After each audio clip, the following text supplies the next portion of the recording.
Welcome to Granny Shifting. I'm Ryan. And I'm Jason. And this is minute 3 of Fast 5. Ladies and gentlemen, hey, it's Jesse. From the original Fast and the Furious. And you're listening to Granny Shifting. Ladies and gentlemen, hey, it's Jesse. From the original Fast and the Furious. Fast and Furious podcast.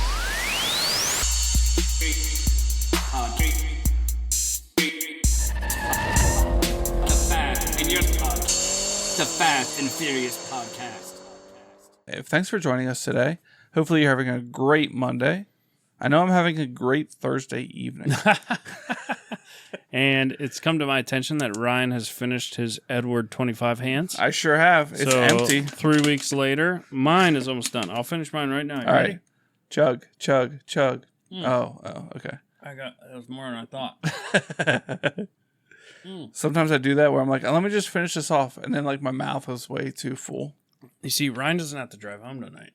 That's true. Yeah, I would definitely not be able to drive home tonight. Do you think you're better off if you're going to drink a specific amount of alcohol? Let's take this tape off here. Oh, it's kind of hard. Where's the end? Oh, that wasn't it. 4. Do you think if you had a specific amount of alcohol and you needed to drive, would you be better off drinking it all at once at the beginning of the time frame or drinking it throughout the time frame? Slowly. Slowly. Like, would your body process it faster when it was in a higher concentration early on? Oh, my thumb is asleep. It smells like tape glue. I know. Oh, that smells like my wallet used to when I was in middle school. Really? Do you ever have a tape wallet? Oh, you did have a tape wallet. I used to love making tape wallets. Yeah, I probably you make them out of made duct like tape. half a dozen tape They wallets. get all sticky. Yeah. Were they complete tape? Yeah.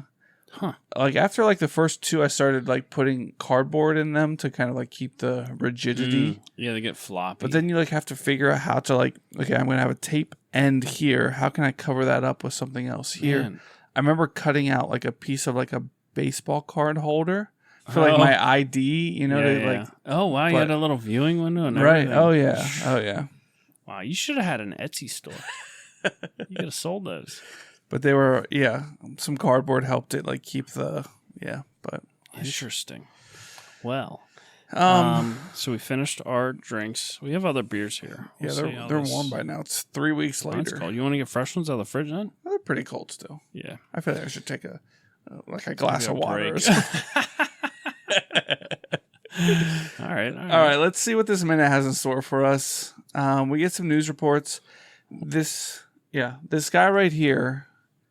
I don't know if you ever watched Parks and Rec. Yes. Did you? You did? I've seen it. Like I'm not like a regular watcher. So there's a guy who is the reporter in that show, and I can't remember his name. Okay. But this is the guy. Well, even if I did watch it, like every episode, I wouldn't be able to tell you the name, Ryan. He's like known for like saying like the very like obvious stuff that reporters say. He's like, today we have Jason on our show to talk about what Jason says are the words that are coming out of his mouth. Jason? Like it's humorous? Right, he's trying to be funny. Okay. Like, I mean, in the show it's funny. Right. But it's like how reporters are like, we tried to contact the man who died in the fire, but he was unavailable at this time. Right. You know what I mean? That kind of thing. So, it's Al something, wasn't it? Sort of does that here, right?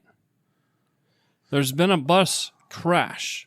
And here's what we know so far. Clearly, there's a bus crash in the background. This is the aftermath of a daring daylight breakout. This bus is literally missing tires off the rim. Oh, I didn't even see it. It spun so hard that the tires were somehow removed from the rim, which is possible. If you'd hit something, little impact, lose the air pressure, you could debead that tire and have it go flying off. The bus is on its roof. We got fire trucks. We got police cars. Perd Hapley. That's his name. Perd Hapley. Perd Hapley. He said, because he says, you heard with Perd. That's what he says. Yeah. He doesn't say that here, though. No, he doesn't. There was a 26 high risk inmates. So there's 26 inmates. So we argued about this. I said 50. You said 10. There's 26. So 2,600 pounds of inmates. No. No. 5,200 pounds if they're average of 200 pounds each. Right. Is that the national average of an inmate weight? Nah, I just made that up. I feel like it's just average. You know what? Like, it's not worth... The math gets really hard if you go to, like, 210. Do you weigh over 200 pounds? No. Man. That must be nice. I'm looking for electric longboards, and it's like, I have to, like, search for, like, specific ones that hold a specific load capacity that will carry me up and down the road. It's ridiculous. I mean, I could buy one that doesn't. Buy one. That doesn't, but like if it broke on me, I wouldn't be able to be like, "Hey, you guys said it would do to hold this amount of weight." I had an RMZ 250, a 250 liquid cooled 4-stroke dirt bike, and that thing was fast. Yeah, they're rated for a 160-pound rider. Really? The 450s, which I just got, which is a ridiculous bike. It's too much power, but it's very controllable, but it's a ton of power. There's no way I could ever utilize the power to its full potential. Yeah. It's designed for a 180-pound rider. Yeah. Like, I can barely touch the ground on this thing. Right. And the guy that was running 450s around, Ricky Carmichael, back when this is aging me. This is 10 years back, maybe more. He was really good. He was like 5'6" or something. He was tiny. There's no way his feet touched the ground. Right. But like he had a big advantage because he was light. But this stuff's designed for the light rider. Right. It can handle much more. Right. I ride my kids' little electric scooters around. You'll be fine. Get the longboard, Ryan. I'm going to get the one that holds more pounds than I am. So. Or get the one without the battery. Maybe you will be 200 pounds. I already have that one. Oh, it's really annoying to ride up hills, though, right? Yeah, it really is. It's like, why would I ride my bike when I have a moped, right? Right, exactly. Yeah. Exactly. All right. Everyone on board this is a new reporter. She's saying everybody on board has been accounted for except for Dominic Toretto. Yeah, so the way the movie right now is playing, it's flipping between news stations. So we're getting the idea there's multiple news stations reporting on the breakout. The breakout, which we're finding out is only Dom. This bus, they're already calling it a breakout. Nobody died? That's impressive. Everybody's accounted for. None of those people escaped? Like, boy, I'm going to maximum security and like there's a big wreck, I'm running it. Right. I don't care if it's the desert. And we could see in the previous minute that literally the police officers or like the security guards were standing in the back of the bus. Oh, they're Imagine dead. Standing and then the bus rolling end over end. Yeah, they're dead. You're dead. So they also don't exactly, or they don't at all show us how Dom got out. Right. If nobody else did, and Dom did. Like, you're telling me none of the other guys were trying to hitch a ride, or like the chaos that happened when all these guys that are criminals, clearly not concerned with the rules and the law, right? We're like, I should probably sit here and wait. Yeah, I'll for just the wait. Police to get here. Okay. So this specific reporter is saying they just released the identity of the man they believe to have orchestrated the shocking escape. And the tagline said, "Former federal agent, a suspect." Yeah, where did they get that from? That's Brian. Yeah, but where did they get the idea that he's a suspect? That a car that stopped in front of him on the road. How would they know? Unless, okay, no, you'd have to be really stupid FBI to not see Dom get broken out by 3 tuner cars, right, and not think like, okay, it was probably Brian and Mia, right, because it's been a problem the whole time. They're like, these guys are friends. They're into the car community. They've been vouching for, like, they're always attacking Brian, like, you're just trying to protect him. Right. But we're on Brian's side here because they totally screwed Dom here. Who did? The FBI. Oh, yeah. Because he helped bring they made a deal with Braga into custody. Right. He got Braga into custody, so he followed through with his deal, and so did Letty, who died right going through. She gave her life for this. Probably. It does say, the one reporter does say, it amazingly resulted in no fatalities. That is amazing. That is amazing. Not the most amazing thing that ever happened, but in these movies, it's definitely not the most amazing thing that's happened in these movies. But now we see Brian's face, former federal agent Brian O'Connor. Oh, what's happening? So they know it's him. Our digitized copy here is glitching out. The FBI's on to us. Uh-oh. You wouldn't steal a purse. You wouldn't steal a car. You wouldn't steal a handbag. It's a handbag. Is it a handbag? It's a handbag. We at 235. Let me just. Oh man! All right. Reload. Are you in VLC? Yeah, it's VLC. Oh man. Open. What do they call this? Open source. VLC open source. Yeah. Yeah, that's the problem. All right. Do we miss something Should here? be running Linux. All right. Who joined forces? Somebody joined forces in the search. Back up a little bit. All right. Did we miss something? We're all over the place here. All right. It amazingly resulted We had a 40 taped to our hands. We finished it in 2 episodes. Yeah. All right. So they're blaming everything on Brian O'Connor. A fierce manhunt is on the way for 3 fugitives. Is underway, not on the way. Did I say on the way? Yeah, you said on the way. A fierce manhunt is underway. And they're looking for 3 people: Dominic Toretto, Mia Toretto, and Brian O'Connor. They just show us the mugshot. So wait, hang on. The mugshots, Dom's looking like super tough. It's a mugshot when he got pulled in for like arrested. Brian, it's his like profile picture on LinkedIn. It's like his FBI badge picture. And then Mia, it's just like some weirdo dude that took a picture of her at the funeral of Letty. Yeah, that's what it looks like. Yeah. She's got like flowers in front of her, maybe, and she looks concerned. Yeah. So somehow they put these 2 people at the scene with Dominic. Somehow. I mean, okay. I can see how they'd be suspects, but to broadcast them on the news already, and none of the other people in their group, like... Right. What are Dominic's known accomplices? Jesse, Vince, and Leon. Jesse's dead. But yeah, what about Vince and Leon? Yeah. They should be on this list. On the list. Yeah. Yep. I mean, Mia probably as well, but yeah. She said something about where Toretto and O'Connor are now is anyone's guess. Yeah, because they said they have every eye in the country looking for them. Right. But nobody knows where they are. Now we get this.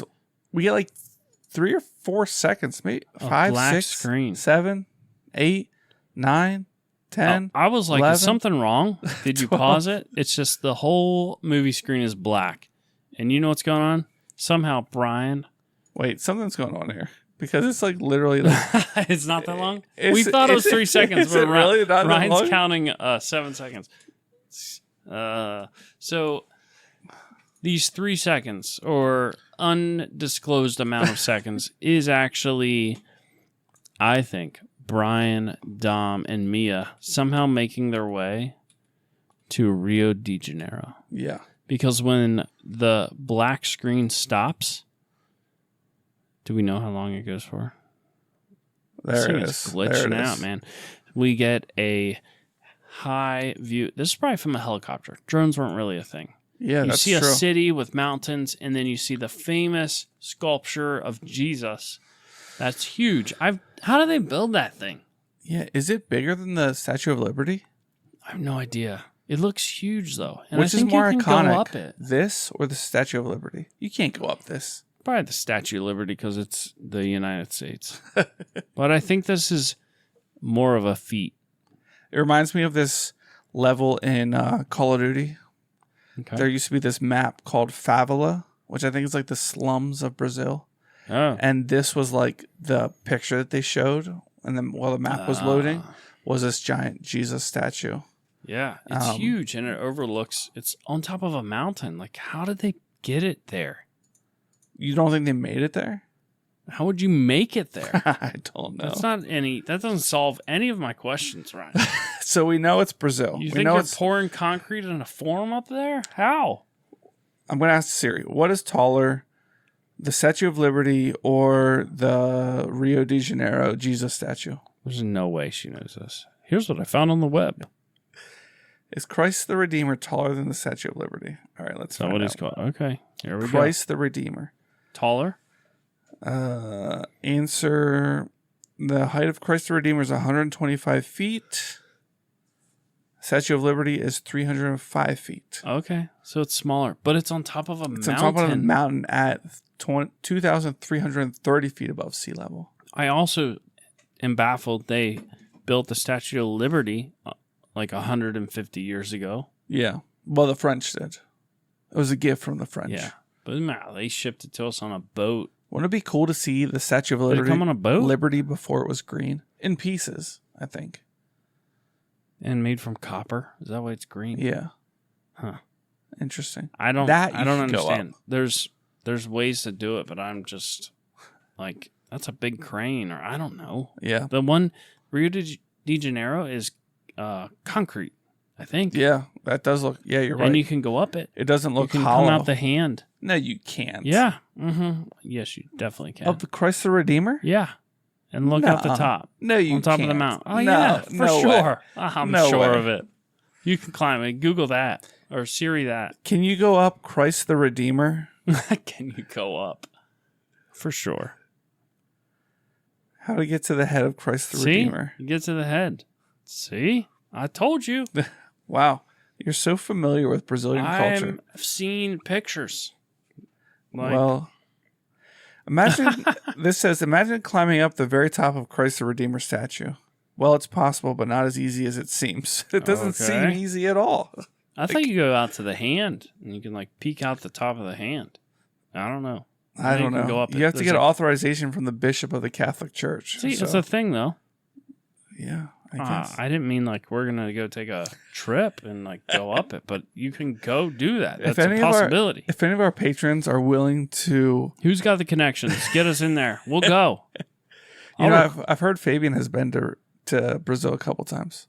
I bet he has. Yeah. So he could probably... I know what else they're famous for. Big booties? The Brazilian bottom. Is that what it's called? I don't know. Isn't Brazilian like a cut of swimsuit? I think it's a wax. Oh, it's that too. But I think you have to get that because the swimsuits there show a lot more butt cheeks. Really? Actually, I think the Brazilian wax has nothing to do with butt cheeks. I think it's the front to rear. I think there's a Brazilian cut on a swimsuit. Is there? And it's a bit cheeky. And I think it's quite common to have that style swimsuit in Brazil. Yeah. And nobody thinks twice. You know what they say? That's just normal. No. Everybody has a butt. I've heard that, yeah. It's true. Mostly from you. Everybody has a butt. We don't want to alienate anybody, but most people have butts. Yeah. There's that one guy listening. He's like, oh, I don't have a butt. Just the butthole. No crack. Just a long back with a butt. Oh, man. That seems like a good place to end this minute. I mean, the minute did end. That's the end of the minute. We get a great view of Rio de Janeiro. Yeah. And maybe from the hand. Maybe it's the view from the hand of the Christ the Redeemer. Yeah, that's a nice mountain there, too. Like, that must be tall. Look at these skyscrapers. That mountain's sticking way above. This is a science question for you. Okay. Because this is 2,400 feet above sea level. Is sea level where the sea is? Yeah. That's what I thought. Like the beach is 0 feet above sea level. Yeah. So we were doing some, is Mount Everest the tallest mountain in the world? Okay. Yes, it is. Right. But it's not Hawaii, the tallest above. Hawaii has a mountain that's taller because it starts at negative 2,000 feet above sea level. Right. So Everest is the tallest above sea level. Are they saying that 2,000 feet under the ocean is where it starts? Really? Yeah. So the mountain's off the ocean floor. Oh, yeah. Well, every mountain is off the ocean floor. It's not like you go but down I think it starts and continues upward where you're how do you... It's a gray area. I get it. It's like Everest still starts from the lowest point of the ocean somewhere and works its way up, but it might have to travel 50,000 miles before it gets over to Everest. I don't know. Yeah, I don't know either. How do they determine the start? Normally, everything's based off sea level. I think Hawaii's like, hey, we have something here. Come visit us. Let us be notable for something. Yeah. What do you mean Jurassic Park was filmed there? Jumanji was filmed there? They got lots of things going on. Oh, they're doing a good job. Yeah. They know what they were doing. They knew what they were doing. And swipe up for a 20% off trip to Hawaii. Thanks for listening. I'm Ryan. But you have to take us with you. Yeah, that would be nice. You pay for our tickets, we'll give you 20% off of yours. I'll do that. Yeah. Deal. That'd be a good deal. Or Rio. No, not for Hawaii. Rio de Janeiro. Yeah. I want to see Ryan in that Brazilian swimsuit.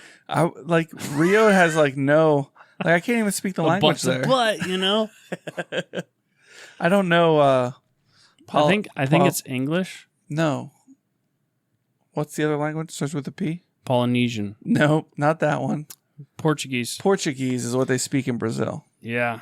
And later in this movie, I know this not from watching it while it was recording, but just from memory, that they do speak a little bit in this movie why they speak Portuguese in Brazil. A little history lesson coming up later in this movie. So. Okay, interesting. Yeah. And also, if you take the Fast and Furious movies, because obviously they're the best in the world. Oh, yeah. Ever. Hands down. The second best movie in the world was filmed in Brazil. Shawshank Redemption? City of God. I've never seen it. Really? Is it in Portuguese? No. Oh. You've told me about it. Best movie I've ever seen. I should watch it. Intense. Yeah. Great movie. I should watch it. Maybe we'll do that after Fast 10.